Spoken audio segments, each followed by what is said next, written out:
Cleveland is officially in chaos. The nightmare everyone saw coming has finally arrived.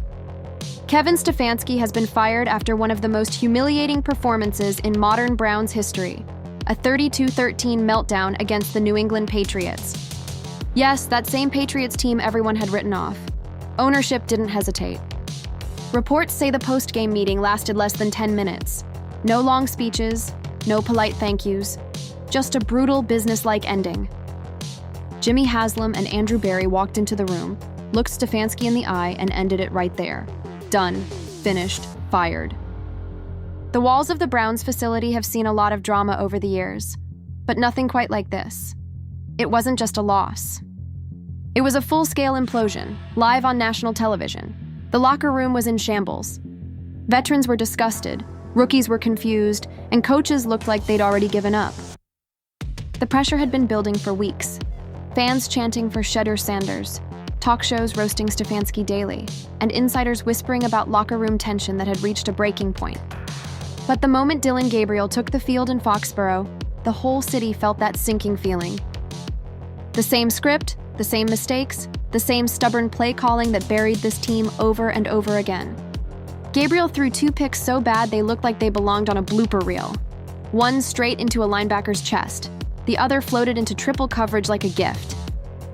Receivers were waving wide open, begging for the ball, but Gabriel missed them by a mile. You could see it on the players' faces. The disbelief, the frustration, the helplessness. Cameras caught Myles Garrett on the bench, hands on his helmet, eyes closed, like he was meditating through the pain. And standing nearby, helmet in hand, was Shedeur Sanders.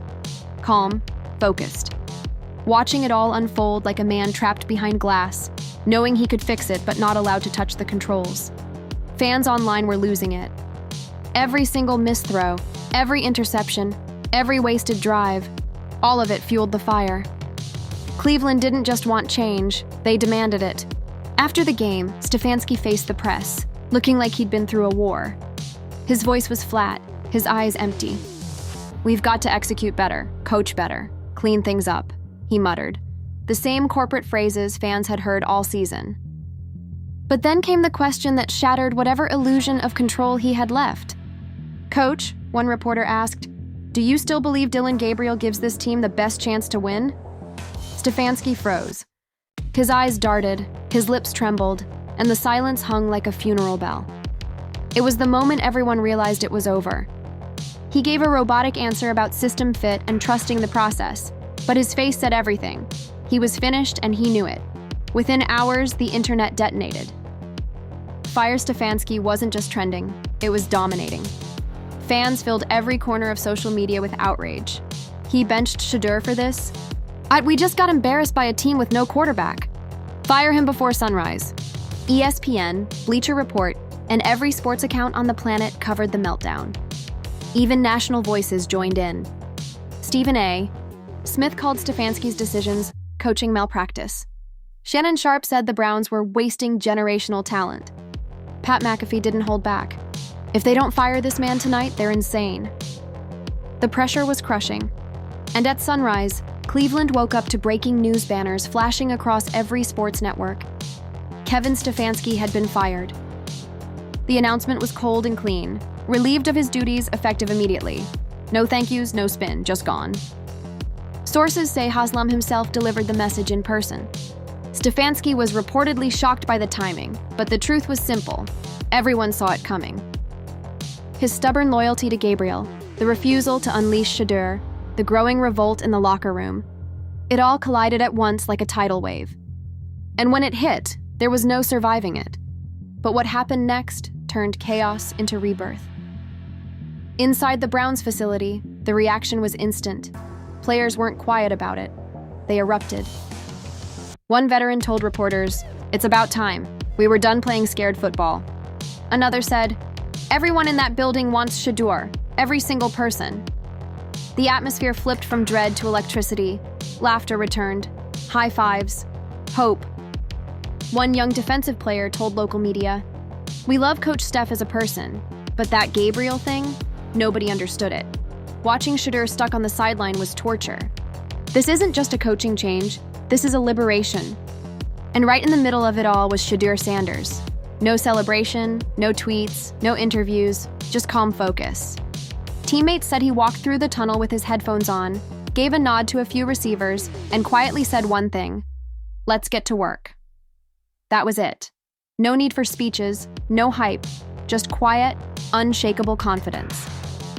Within hours, social media crowned him the future.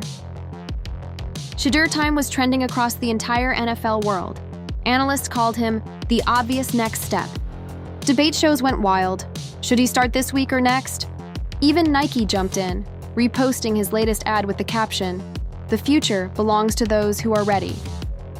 And everyone knew exactly what that meant. The Shedeur era had begun. The cameras are now focused on Cleveland. Fans are back to believing, the locker room's united, and the city feels alive again. But the question hanging over it all: can Shedeur live up to the storm he just inherited? Cleveland's been here before, hoping, dreaming, waiting for a savior. But this time feels different. The energy's real. The belief is back. The Browns have hit rock bottom, and somehow that might be the very thing that finally sets them free. The only thing left to do now is see if Shedeur Sanders can turn chaos into history. As the dust settles over Berea, a new chapter begins, one written not by desperation, but by destiny. The echoes of Stefanski's firing still ring through the city, yet something feels different this time. Reporters crowd the facility gates, helicopters circle overhead, and fans line up outside wearing Sanders jerseys they bought months ago, waiting for the moment they've been chanting for since training camp. The franchise has seen countless rebuilds, false starts, and hollow promises, but the air around Cleveland now carries something rare: belief. Inside the facility, Shedeur takes his first official reps with the first team. Receivers lock in, the offensive line straightens up, and every snap feels sharper. Observers describe it like a spark catching fire: the rhythm, the tempo, the energy. Coaches say he commands the huddle like a veteran, calling audibles, reading the defense, even cracking a few smiles in between plays. There's no arrogance, just composure. For a locker room that's spent weeks drowning in tension, this feels like oxygen. Outside, the fan base is already treating him like royalty. Bars downtown replay his college highlights on loop. ESPN cameras camp outside the stadium, waiting for the first quote, the first throw, the first sign that the Shedeur era is officially underway. Former players are tweeting their support. Even analysts who mocked the Browns before are suddenly intrigued. The storylines are writing themselves: Cleveland's redemption, the prince of the dog pound, the rebirth of belief.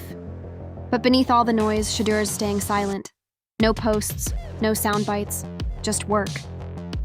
Teammates say he's the first one in, last one out, studying film deep into the night. One assistant coach reportedly told insiders, "You can feel the shift. It's like everyone's finally moving in the same direction. And maybe, just maybe, this is the beginning of something special. Because in a league built on chaos and controversy, sometimes all it takes is one player to rewrite the script. Cleveland's been searching for that player for decades. Maybe this time, they've found him." The Browns' story isn't over. It's just entering its most dangerous, most unpredictable, and possibly most legendary chapter yet.